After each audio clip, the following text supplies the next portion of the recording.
أعوذ بالله من الشيطان الرجيم. بسم الله الرحمن الرحيم. السلام عليكم ورحمة الله تعالى وبركاته. بسم الله الرحمن الرحيم. إن الحمد لله نحمده ونستعينه ونستغفره ونعوذ بالله من شرور أنفسنا ومن سيئات أعمالنا. من يهده الله فلا مضل له ومن يضلل فلا هادي له. أشهد أن لا إله إلا الله وأشهد أن محمدا عبده ورسوله. سبحانك لا علم لنا إلا ما علمتنا إنك أنت العليم الحكيم. ولا حول ولا قوة إلا بالله العلي العظيم. بسم الله الرحمن الرحيم. اللهم افتح علينا حكمتك وانشر علينا من خزائن رحمتك يا أرحم الراحمين. اللهم نور قلوبنا بنور هدايتك كما نورت الأرض بنور شمسك أبدا أبدا برحمتك يا أرحم الراحمين. Amin amin ya rabbal alamin. Pertama-tama kita banyakkan kesyukuran kepada Allah Subhanahu wa taala atas pertemuan kita pada malam ini. Alhamdulillah, Allah masih panjangkan umur kita, bertemu kita pada malam ini pada tahun baru 2024. Maknanya dah sambut tahun kelahiran, ya, yang lahir pada 1 Januari sehinggalah hari ini 17 Januari. Selamat menyambut ulang tahun. Pada masa yang sama, kena ingat semakin kita menyambut hari jadi, kita semakin dekat dengan mati kita. Dan kita juga mengharapkan agar anak-anak kita yang sedang mengambil peperiksaan SPM, ya, bermula pada 8 Januari yang lalu, seramai 395,870 calon, ya, telah pun menghadapi peperiksaan, berakhir pada 7 Mac ini. Habis SPM, kita pun masuk ke alam bulan Ramadan. Alhamdulillah. Hampir lagi. Kita sudah lebih 2 bulan saja nak menyambut bulan Ramadan Al-Mubarak. Jadi, dalam keadaan kita sekarang ni cuaca hujan, kita harapkan supaya tidaklah berlaku apa-apa yang menyebabkan terganggunya peperiksaan SPM. Hari ini dah satu perkara berlaku. Kalau tuan-tuan perasan, ujian UPKK subjek sirah pada hari ini terpaksa ditangguh seluruh Malaysia dan akan diganti pada minggu depan hari Selasa. Ya. Jadi anak-anak kita hari ini yang darjah 5 dah kelang kalibut dah. Yang daripada sekolah pagi kelang kabut pergi sekolah petang nak menghadapi peperiksaan, rupanya batal hari ini. Rupanya ada isu yang berlaku. Jadi tak naklah berlaku begini. Sebab bila sekali saja berlaku, ada satu perkara berlaku, maka seluruh negara akan batal. UPKK ini satu ujian yang dibuat oleh JAKIM. JAKIM ke atas murid-murid sekolah agama.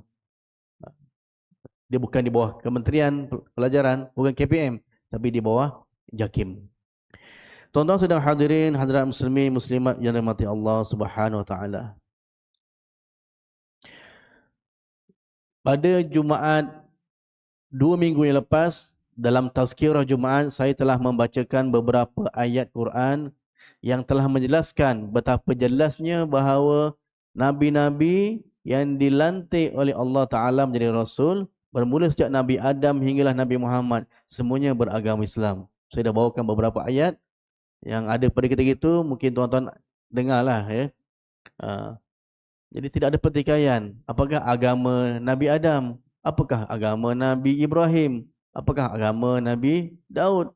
Semuanya adalah Islam, bertepatan seperti mana yang telah tulis oleh Syekh Dr. Yusuf Al-Qaradawi dalam kitabnya Fatwa-Fatwa Terkini atau Al-Fatawa Al-Mu'asirah. Bila ada pertanyaan, maka dia menjawab, Islam itu sejak Nabi Adam hingga Nabi Muhammad. Tinggal Nabi Muhammad itu sebagai penutup dan pelengkap khatamul anbiya wal mursalin. Segala nabi dan rasul. Baik, hari ini saya nak kongsi sedikit sebelum masuk tajuk kuliah hari ini. Saya ingin membawakan tulisan daripada mantan mufti wilayah Persekutuan, iaitu Datuk Dr. Zulkifli Muhammad Al-Bakri dalam Bayan Linnas siri 286. Tuan-tuan boleh rujuk ya, siri 286 yang bertajuk Adakah Ashabul Kahfi ini beragama Kristian? Seperti mana kita telah dengar sebelum ini, adakah mereka Kristian? Maka jadi kita cuba kongsi tulisan mantan mufti ini untuk kita sama-sama hayati. Beliau menulis bahawa ketika mana zaman Nabi sallallahu alaihi wasallam ada seorang yang berbangsa Yahudi, beragama Yahudi, bertanya kepada Rasulullah sallallahu alaihi wasallam tentang Ashabul Kahfi. Jadi tidak mungkin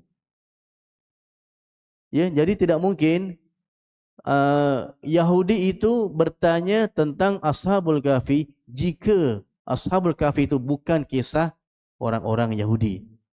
Ya. Sebab ketika itu bila mana orang Yahudi bertanya, maka ia adalah berkisah tentang bangsanya. Tak mungkin dia nak bertanya cerita tentang bangsa lain. Ya, buat apa nak tanya? Tak ada kena-mengena. Jadi bila dia bertanya begitu, maka ulama mengatakan jadi ada kemungkinan Ashabul Kahfi itu beragama Yahudi.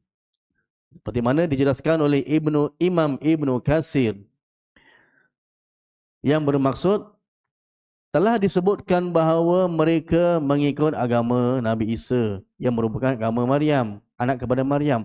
Namun sezahirnya sebelum itu mereka adalah orang-orang Yahudi. Dan para pendeta Yahudi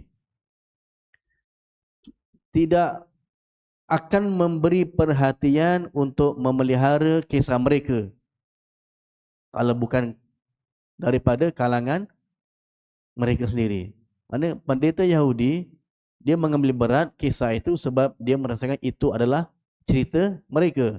Jadi bila pendeta Yahudi bertanya tentang Ashabul Kahfi, maka ulama mengatakan, adakah barangkalian Ashabul Kahfi itu beragama Yahudi, bangsa Yahudi, ya. Begitu juga dengan pendapat Syekh Tahir Ibnu Ashur, yang kemungkinan besar mereka juga beragama Yahudi. Baik. Tuan-tuan, bila dengan Yahudi, tuan-tuan, kita jangan mengandaikan Yahudi sekarang ini, ya. Sebab Yahudi ini salah satu daripada bangsa Bani Israel. Kita kena ingat, Bani Israel ada 12 kaum, salah satunya ialah Yahudi. Dan ya, Nabi Musa, Nabi Isa diutus untuk bangsa Bani Israel. Di dalam Bani Israel itu ada Yahudi, ada Nasrani. Nabi Musa kepada orang-orang Yahudi, ya, dan Nabi Isa kepada orang-orang Nasrani. Baik. Walau bagaimanapun ada juga ulama yang mengatakan mereka ini adalah kalangan orang Nasrani. Seperti mana pendapat Imam Ibn Jarir At-Tabari yang mengatakan bahawa syariat mereka iaitu Ashabul Kahfi ialah syariat Nabi Isa alaihissalam menurut sebilangan ulama salaf. Ulama salaf kita merujuk kepada ulama yang dalam lingkungan 300 tahun zaman Nabi hingga 300 tahun selepas kewafatan Nabi. Itu dalam kalangan ulama salaf. Selepas 300 tahun itu adalah ulama khalaf. Ya. Jadi ada dua-dua pendapat. Pendapat mengatakan mereka kalangan Yahudi dan juga kalangan Nasrani. Tapi kalau kita merujuk kepada Yahudi yang asal, yang menerima agama kitab Taurat yang dibawa oleh Nabi Musa, maka tak ada masalah. Sebab kita dah bincang tadi pada permulaan, semua Nabi itu adalah Muslim. Kalau mereka menerima Taurat yang dibawa oleh Nabi Musa, yang mentauhidkan Allah Ta'ala, yang membawa ajaran yang sebenarnya, maka mereka adalah Muslim, tak ada masalah. Begitu juga kalau mereka adalah pengikut Nabi Isa, berpegang pada Injil yang sebenarnya, sudah pasti mereka adalah mentauhidkan Allah Ta'ala. Bukan yang berpegang pada Trinity. Bukan yang berpegang pada prinsip Jesus Christ. Itu yang kemudian yang telah diselewengkan. Tapi yang berpegang pada orang Nasrani, yang berpegang pada ajaran Nabi Isa yang sebenarnya, maka adalah beriman pada Allah Ta'ala. Mentauhidkan Allah Subhanahu Wa Ta'ala. Jadi tak ada masalah jika kita kata mereka Yahudi ataupun Nasrani. Sekarang isunya bila ada yang mengatakan dia tu Kristian, ya. Bila Kristian dia boleh mendatangkan beberapa kesan. Sebab apa tuan-tuan? Sebab perkataan Kristian tuan-tuan tidak pernah digunakan ketika mana hidupnya Nabi Isa. Dalam Quran pun hanya sebut Isa Al-Masih. Al-Masih itu merujuk pada Nabi Isa sebagai manusia pilihan Tuhan. Tidak ada pun perkataan Kristian. Dalam Quran takkan ada Kristian. Bahkan dalam kitab-kitab Taurat, Injil, Zabur tidak ada pun perkataan Kristian. Tidak ada. Itu hanya istilah yang diwujudkan oleh pengikutnya beberapa abad selepas Nabi Isa dah tak ada. Kristian itu diambil daripada Kristus ataupun Christos daripada bahasa Greek. Ya. Nabi Isa berbahasa apa tuan-tuan? Berbahasa Hebrew. Ya. Nabi Isa berbahasa Hebrew. Sedangkan perkataan Kristen itu sendiri dalam bahasa Greek. Ya. Nabi Isa berbahasa Greek. Nabi Isa berbahasa Hebrew. Pengikut-pengikutnya yang digelar Al-Hawariyun juga berbahasa Hebrew. Zaman tu tak ada lagi bahasa Greek bukan digunakan ketika itu. Tetapi 2 abad selepas Nabi Isa tidak ada, dijumpai satu manuskrip yang dikatakan manuskrip paling awal yang merujuk kepada ajaran Nabi Isa.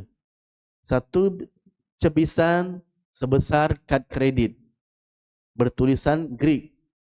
Bila dikaji dikata inilah cebisan manuskrip yang paling tua.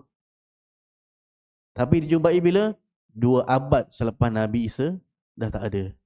Itu pun dalam bahasa Greek, bukan bahasa Hebrew. Siapa yang buat manuskrip tu? Adakah Nabi Isa? Tak mungkin sebab Nabi Isa berbahasa Hebrew. Yang ini tulisan berbahasa lain. Dan rujukan-rujukan Bible sekarang pun bukan dalam bahasa Hebrew. Jadi macam mana mengatakan bahawa yang dikatakan kitab-kitab mereka itu sampai kepada Nabi Isa AS yang sebenar. Sebab tu bila dikatakan Ashabul Kahfi ini orang Kristen yang beriman, maka ada risikonya. Sebab bila kata beriman yang mana? Sebab sudah tidak ada lagi Kristen yang merujuk kepada Nabi Isa yang mentauhidkan Allah Ta'ala. Yang ada adalah mereka yang percaya pada Trinity, Father, Son and Holy Spirit, yang percaya pada Jesus Christ, Nabi Isa yang telah disalib. Jadi bila kita kata mereka adalah Kristian yang beriman, mungkin ada di sana orang Kristian yang mengatakan, tengok, orang Islam pun percaya kepada Ashabul Kahfi yang beragama Kristian yang beriman. Kami ni beriman lah. Kami semua beriman. Beriman pada siapa? Beriman pada Jesus Christ. Beriman pada Tuhan yang tiga. Maka tersalah konsep di situ. Sebab itulah dalam penutup tulisan Dr. Zulkifli Muhammad Al-Bakri bila mengatakan bahawa oleh itu mengatakan bahawa Ashabul Kahfi adalah beragama Kristian tak jadi masalah. Ya, tak jadi masalah. Namun harus dibezakan antara agama Kristian itu yang telah ditokok tambah, dah diubah, ataupun merujuk kepada Kristen yang asal yang sebenarnya yang mentauhidkan Allah Ta'ala. Itu saja dia punya pandangan. Ya. Jadi sebagai sedikit perkongsian kepada tuan-tuan pada malam ini, Ya. Sebab benda ni menjadi perbualan dan saya pun orang tanya juga, apa ce ni Ustaz? Kejap Islam, kejap bukan, kejap Kristian, kejap apa? Inilah antara sebahagian jawapan dan saya kongsikan jawapan ini daripada tulisan mantan mufti wilayah. Tuan-tuan boleh rujuk dalam Google siri yang ke-286. Ya. Wallahu alam, mudah-mudahan memberi sedikit manfaat kepada tuan-tuan pada malam ini insya-Allah. Baik, kita sambung kuliah kita pada malam ini dalam kitab Aqidah Ahlussunnah wal Jamaah. Kalau nak ada kitab di depan tu ya. Tuan-tuan boleh ambil lah. Kalau tuan-tuan rajin lah. Kalau tuan-tuan tak rajin, dengar je lah. Ya.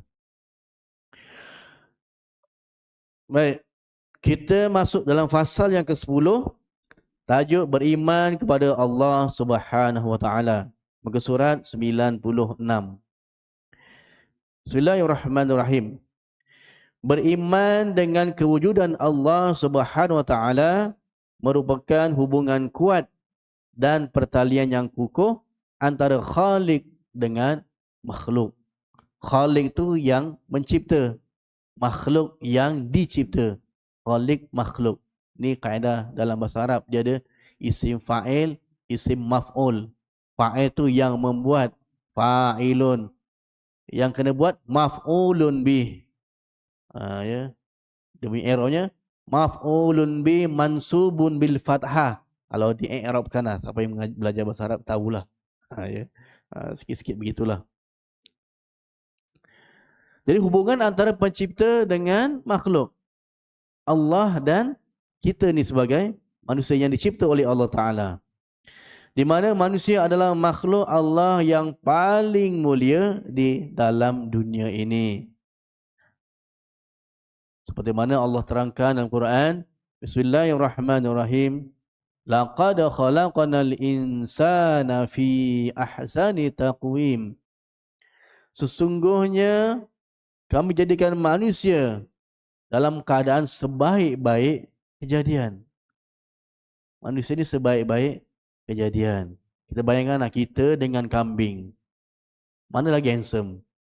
Kita lagi handsome. Berdiri sebelah kambing, tengok cermin. Kambing tu dia ada otak, tapi tak ada fikiran. Kita ada fikiran. Fikiran itulah yang membezakan antara kita dengan makhluk yang tidak berakal. Dan di situlah letaknya ketinggian makhluk yang bernama manusia. Bila manusia itu berakal.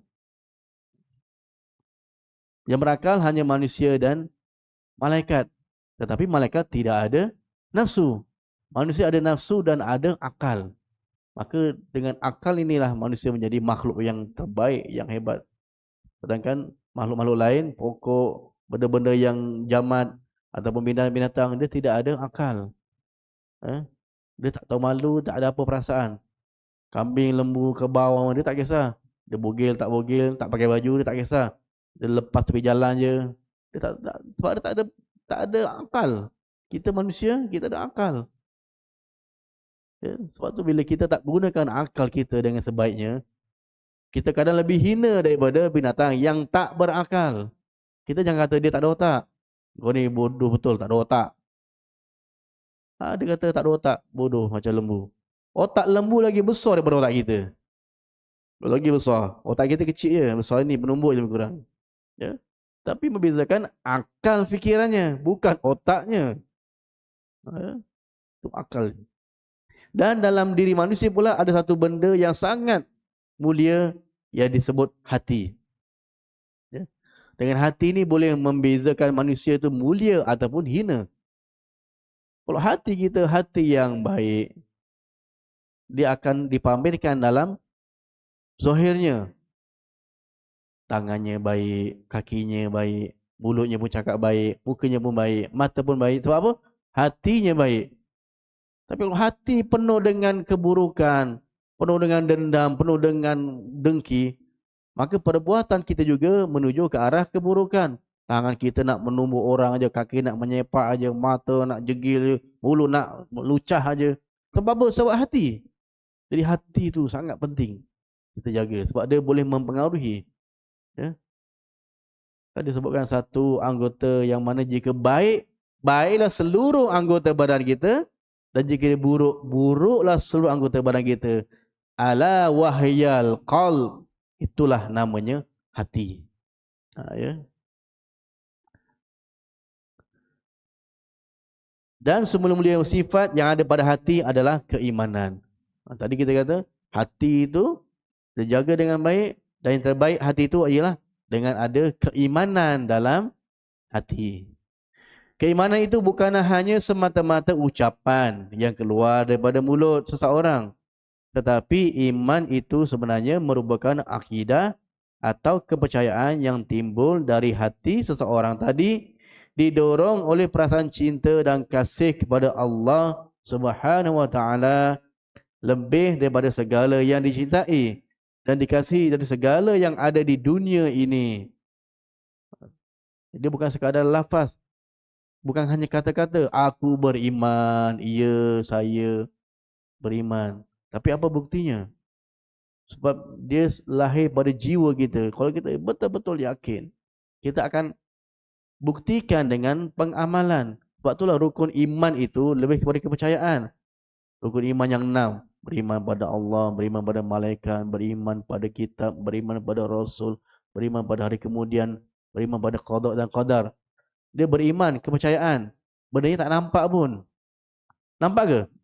Beriman pada Allah. Tak nampak. Malaikat. Tak nampak. Rasul pun kita tak jumpa.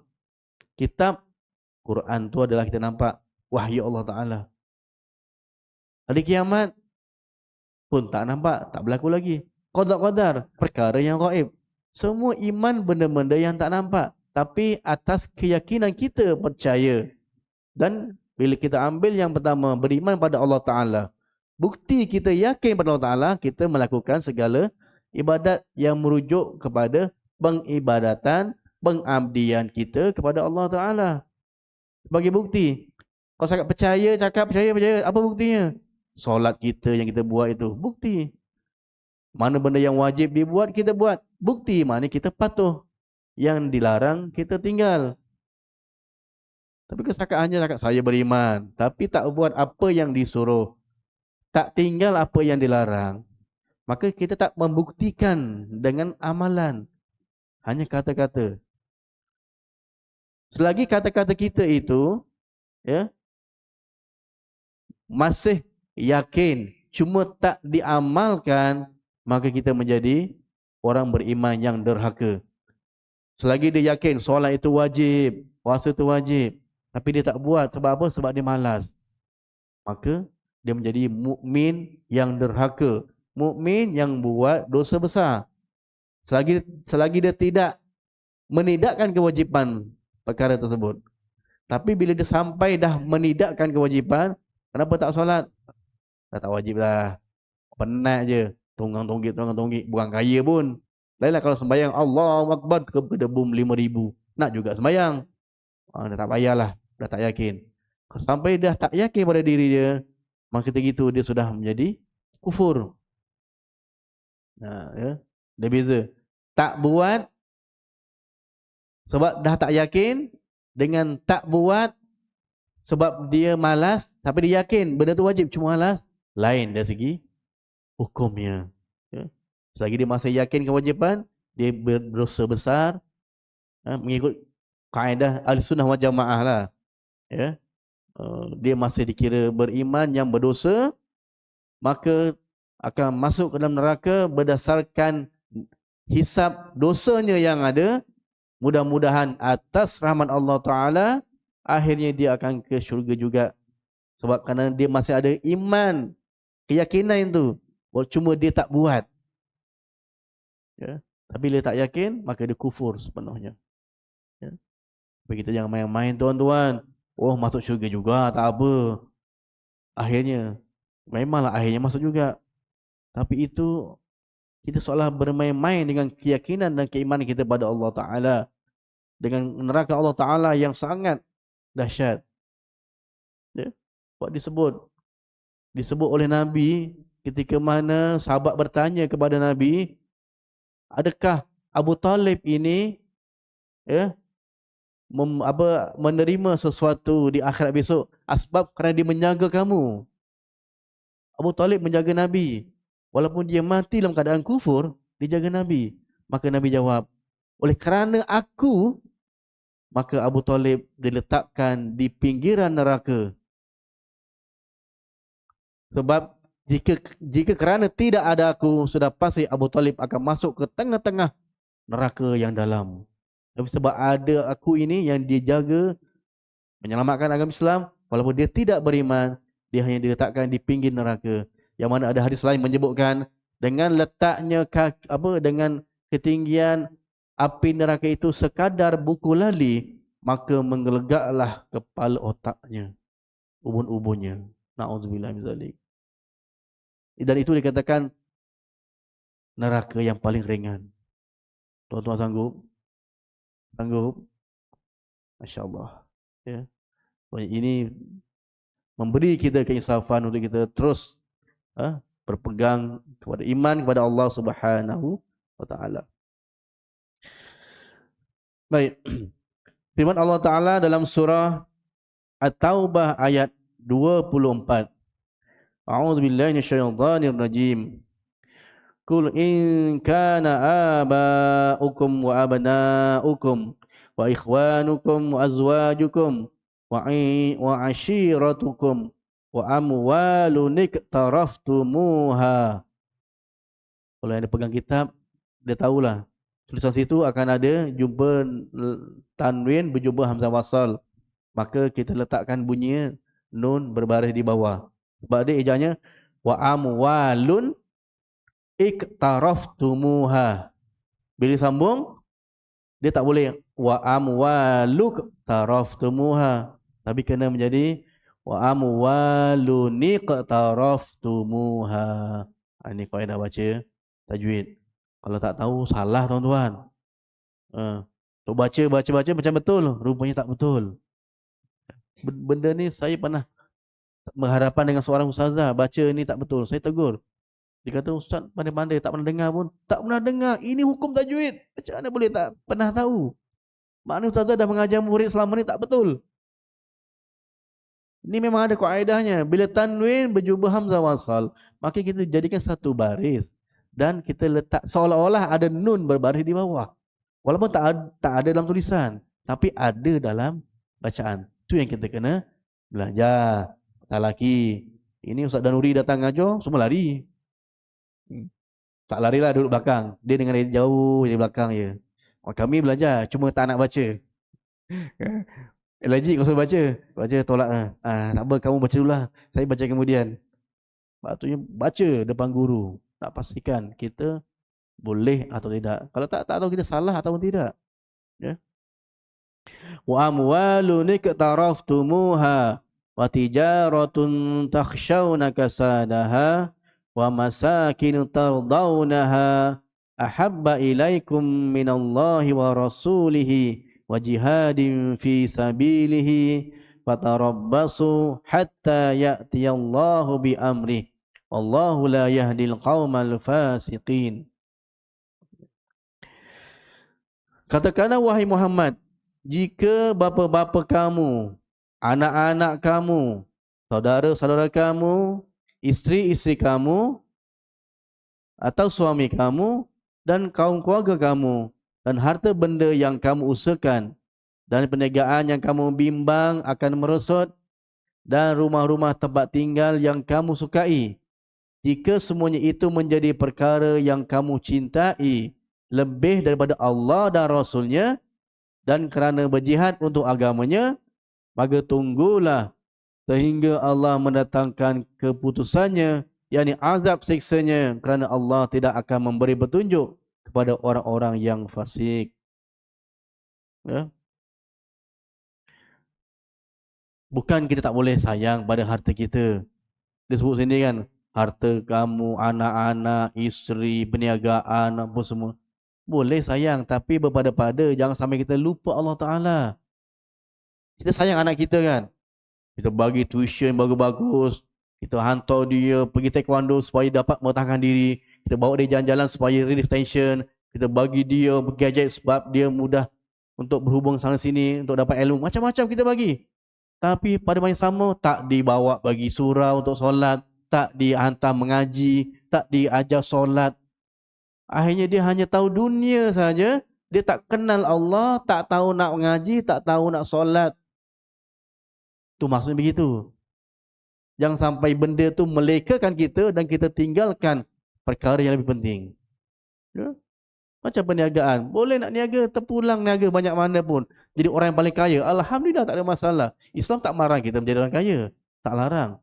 Bagus jadi orang kaya. Ada rumah besar, kereta besar, bini besar, duit besar, semua besar. Tak ada masalah. Tapi jangan kita tinggalkan kerja-kerja agama.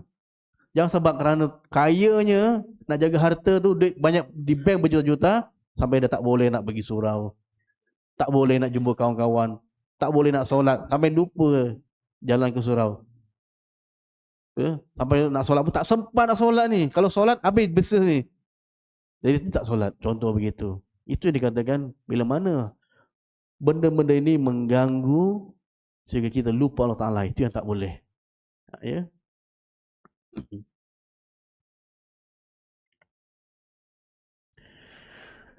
Baik, mereka yang beriman dengan kewujudan Allah ialah mereka yang mengiktikadkan Allah dengan iktikad yang jazam, yang ini yang pasti, tetap, dia yakin dengan penuh yakin, tidak ada keraguan.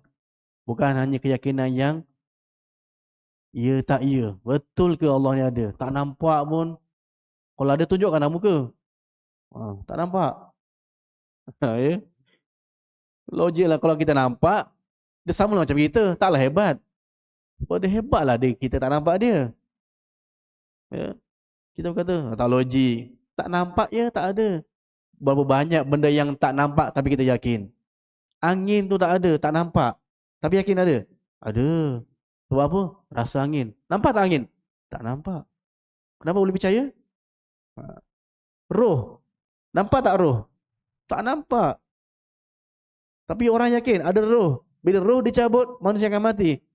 Nampak tak roh tu? Tak nampak. Tapi orang yakin. Kalaulah makhluk yang Allah cipta pun kita dah tak nampak. Masakan yang mencipta tu mesti jauh lebih hebat. Lagi kita tak boleh nampak. Jadi logik lah begitu kan. Bukan nak kata, oh tak nampak maka tak ada. Sebab banyak benda-benda yang tak nampak pun kita yakin. Dia ada. Ya. Tinggal 4 minit. Baik, disebut sini, mereka yang yakin dengan kewujudan Allah, hendaklah yakin dengan etika yang betul-betul pasti, tetap, tiada keraguan dengan perkara-perkara berikut. Maksudnya bila dia yakin dengan Allah Ta'ala, beriman pada Allah Ta'ala, maka dia kena yakin dengan perkara-perkara berikut. Ada berapa? Dia ada banyak. Ada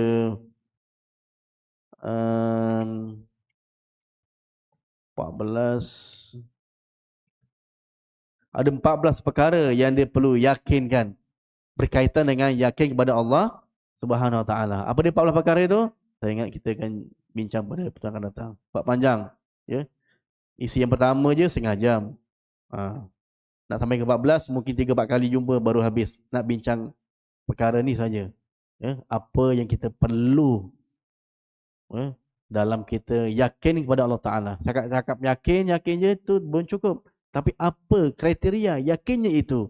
Maka diterangkan di sini ada 14 perkara dengan dalil Quran sekali sebagai menjelaskan inilah perkara-perkara yang kita perlu faham dan perlu ikut jika kamu ini benar-benar orang yang beriman kepada Allah Subhanahu wa taala.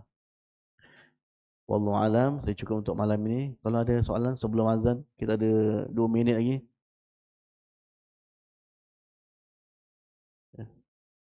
Dia bab akidah ni memang beginilah. Akidah tauhid dia agak berat sebab dia berkaitan dengan keimanan, kepercayaan, benda yang tak nampak dalam hati.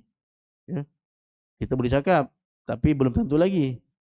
Kalau benda amalan kita nampak, buat tak buat, solat tak solat kita nampak, tapi dalam hati iman ni kita tak nampak. Wallahu alam.